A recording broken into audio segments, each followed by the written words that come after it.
Assalamualaikum warahmatullahi wabarakatuh. Halo guys, teman-teman semua. Ada beberapa komentar ya di YouTube. Bang, tolong buatin cara mapping SMC bang.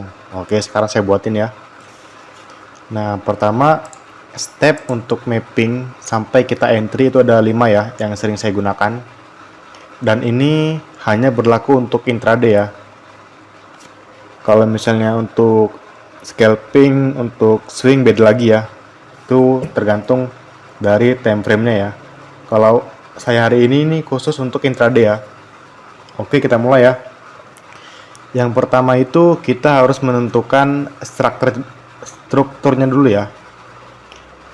Untuk melihat tren apakah itu bullish ataukah itu bearish. Oke, kita di sini ada di market NZD CAD ya. Nah, di sini kita lihat pergerakan harganya. Kita menentukan strukturnya melihat tren dari sini ya. Pertama trennya bearish ya, kita lihat sini. Pertama trennya bearish. Oke. Nah, kemudian di sini supply terakhir yang ini ya berhasil di break oleh pergerakan impulsif dari sini. Oke. Dan terjadilah quote ya. Maka tren sudah menjadi bullish. Tren sudah menjadi bullish. Nah, kemudian setelah itu price akan pullback, mencoba untuk pullback ke demand zone. Nah, untuk pullback sendiri itu banyak yang macamnya ya. Ada yang pullbacknya impulsif turun langsung ke bawah, ada juga yang seperti ini ya, yang membentuk koreksi seperti ini, seperti ini baru dinaik. Nah, ini ada ya kayak gini ya, macam-macam koreksinya ya. Karena ini time frame daily, jadi kemungkinan untuk turun ke sini masih lama banget ya. Untuk turun ke sini masih lama banget. Nah, yang kedua kita harus menandai liquidity-nya. Oke. Yang kedua, tandai liquidity-nya. Liquidity itu sudah saya jelaskan di video sebelumnya ya. Di video liquidity part 1, part 2, dan part 3.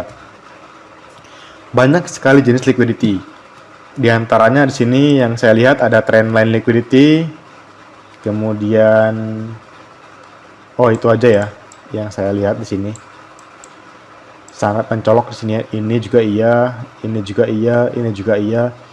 Kenapa sangat banyak liquidity di sini? Ya. Seperti yang kita tahu, market tanpa liquidity tidak akan bergerak. Kenapa? Karena liquidity sendiri adalah oli penggerak market ya. Ini semua yang saya tandai adalah trendline liquidity. Dia bentuknya ada yang naik, ada yang turun, ada yang naik, ada yang turun seperti ini ya. Ini adalah zone liquidity-nya. Jadi sebisa mungkin kita jangan entry di zone liquidity ya. Nah, kemudian yang ketiga, kita tandai supply dan demand-nya ya. Ini supply-nya ya, supply 1, supply 2, dan ini demand-nya, bawah, oke?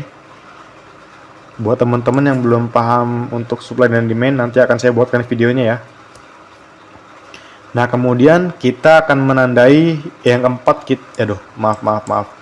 Yang keempat ini kita akan menandai zona entry-nya, oke? Karena di sini harga akan mencoba untuk pullback ke demand dan saat ini harga menuju ke supply, maka kita akan mencari entry sell di sini. Kita akan mencari entry sell di supply, oke? Ini mapping daily ya. Nah, setelah harga sampai di supply, oke, yang kelima, sampai di zone entry, kita bisa mencari konfirmasi untuk entry di lower time frame ya. Nah, ini ya, karena kita analisanya dari H4 dan D1, maka kita bisa mencari konfirmasinya itu di M15 atau M30. Oke ya. Sekarang kita melihat dari time frame 4 ya. Nah, ini ya, lebih jelas ya. Oke.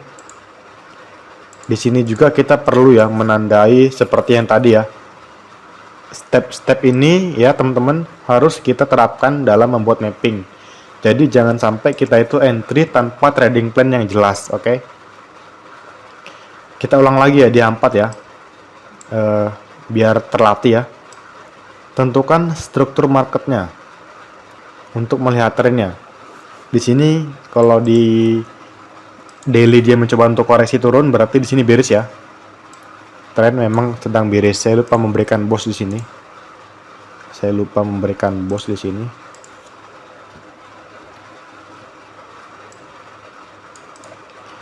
Oke, struktur di sini sudah bearish dan kita mencari entry sell di sini.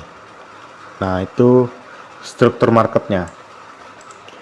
Yang kedua, kita menandai zone liquidity-nya, oke?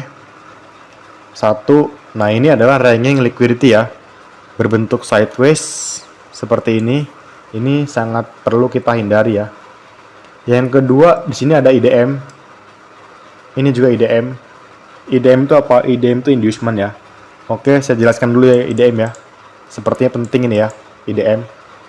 Tolong simak guys ya. Jadi ada yang namanya market itu bergerak menipu, seperti menipu. Maksudnya gimana bang? Maksudnya gini ya. Jadi ini misalnya ini market trend turun ya. Sebentar saya tandai dulu bos-bosnya. Tolong disimak ya guys ya. Karena kalau teman-teman nggak nyimak, sayang sekali ya. Ini sebenarnya video khusus grup VIP ya. Tapi saya bongkar di sini aja nggak apa-apa. Buat teman-teman supaya teman-teman paham juga. Ini adalah supply kita, ya. Nah, ketika sudah tren turun seperti ini dan dari sini membentuk boss baru, nah dia naik ya, koreksi kan. Nah, pasti teman-teman di sini nih akan men-sell di sini nih, di area ini nih. Dia turun, membentuk boss baru di sini ya. Dia pullback nih. Nah, pasti ketika pullback sampai sini nih ya. Nah ya, akan banyak orang yang entry langsung. Karena apa? Karena dia berpikir dia akan turun seperti ini nih. Pada kenyataannya dia terus naik ke supply berikutnya. Mereka akan masang SL di sini nih. Ya. Dia entry di sini ya. Supply palsu, inducement, lalu dia kena SL, price naik ke atas.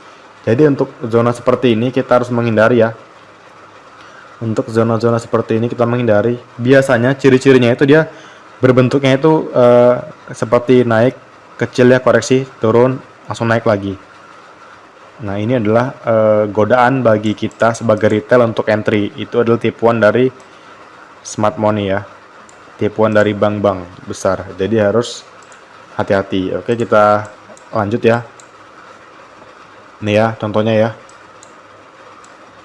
Di sini turun ya. Untuk boss di sini dia naik lagi. Ya kan, di sini ya. Membentuk boss dia naik di sini. Ketika di sini banyak yang sell di sini dan SL di sini, dia naik terus kena SL dan dia sampai sini turun. Begitu juga dengan ini nih ya. Ini terjadi boss di sini. Turun ya kan, dia naik sedikit, turun lagi. Nah, zona seperti ini saya sebut dengan fake supply. Kita harus menghindari zona ini. Kita harus benar-benar memahami apa itu liquidity, oke? Nah, kemudian step yang ketiga itu kita harus menandai supply dan demand-nya ya. Untuk demand di sini kita tidak perlu ya, karena kita harus menandai zone supply saja karena kita akan mencari sell. Nah, di sini adalah supply kita, sell zone kita. Saya yakin di sini adalah setup yang sangat powerful untuk sell di sini. Karena apa? Ciri-ciri setup supply powerful itu, yang pertama satu, dia menciptakan imbalance ya. Imbalance besar ya. Yang kedua di sini ada candle engulfing, oke. Nah, di sini adalah setup sell yang sangat powerful. Itu oke. Nah, kemudian yang terakhir ya. Setelah harga sampai di zone entry, kita bisa mencari konfirmasi untuk entry di lower time frame ya. Nah, di sini ya, ketika harga sudah naik sampai sini, kita harus mencari konfirmasinya di lower time frame. Seperti itu kira-kira. Nah, kemudian di sini kita coba review ya mapping saya di pair Euro JPY. Kemarin saya profit 100 pip di sini. Oh, bukan yang ini, bukan yang ini, bukan yang ini. Sebentar guys. Nah, ini nih. Kemarin anggap saja sebentar. Kemarin anggap saja candle yang ini belum ada ya. Yang hitam ini belum ada. Kemarin masih ada candle merah doang di sini ya. Ini ya, kita lihat ya. Ini engulfing, ini imbalance, ini inducement, liquidity semua, boss, coach. Kita harus paham liquidity-nya ya. Kita tunggu sampai supply.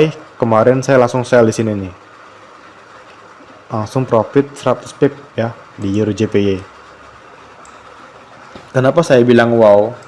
Untuk dapetin profit 100 pips itu nggak mudah ya kalau untuk pair-pair seperti ini. Euro JPY, AUD JPY, susah, nggak kayak XAUSD. Nah, di sini kita lihat mappingnya ya. Bossnya, imbalance-nya, inducement-nya, liquidity-nya, ya kan? Nah, seperti inilah kira-kira cara saya membuat trading plan. Buat teman-teman yang masih belum paham juga cara saya buat trading plan, bisa ikut grup kami ya untuk belajar bersama.